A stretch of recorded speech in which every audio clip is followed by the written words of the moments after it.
Much. Ben's in Memphis, Tennessee. Well, you know, Bill Richardson has spent a busy last few days dodging the daggers from Clinton loyalists who say that his leap to Barack Obama was tantamount to pulling a Judas.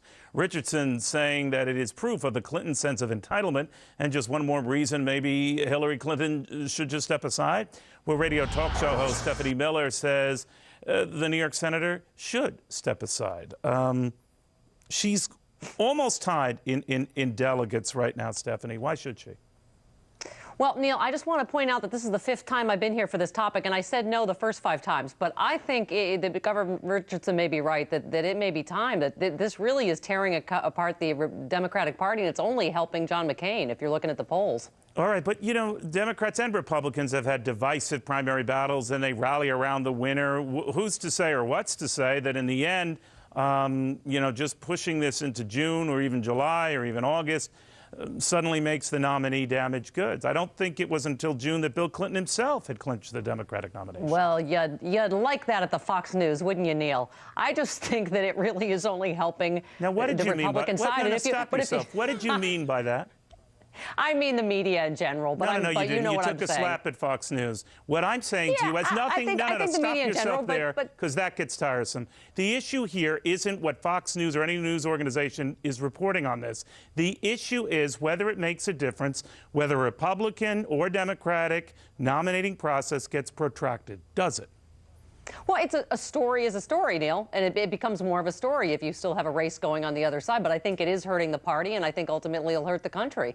That's my opinion. I think if you do Hillary's math, short of the superdelegates taking it away from Barack Obama and tearing the party apart, there isn't any other way for this to end. Well, actually, there are other ways for it to end, and I've looked at the same math, and I've looked at the possibility that she greatly narrows that gap and then tries to, I guess, pin on the idea that, look, I've got a larger share now of the electoral vote if she wins Pennsylvania by a big amount, or if she somehow is able to carry North Carolina and or Indiana, then all of a sudden she can go to the convention or close to the convention and say, look, I have this momentum with me. He does not.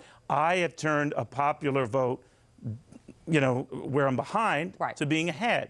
Now she's claiming Neil, that's a credible argument. Is it?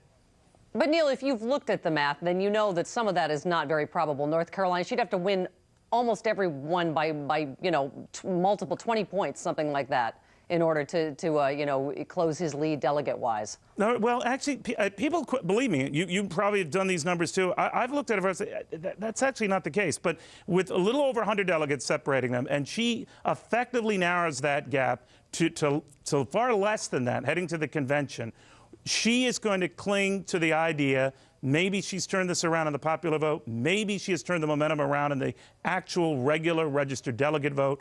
Is that enough for her to say, even with a protracted battle, pay attention to me?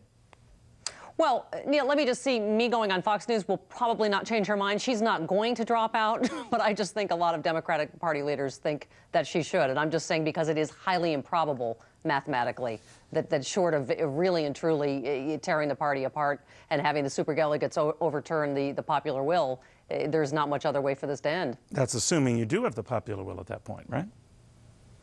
Well, yeah, I mean, but that's what I'm saying. Again, mathematically, it's highly unlikely, I think, that she will have the popular vote at that point. Stephanie, all I know, when everyone says something's mathematically unlikely, mathematically, it's likely. Stephanie, thank you very much. Could be. All right, Thank Stephanie you, Miller to Arkansas now. Flash flood warnings in effect. Highways underwater, a levee breach, homes threatened, and it ain't even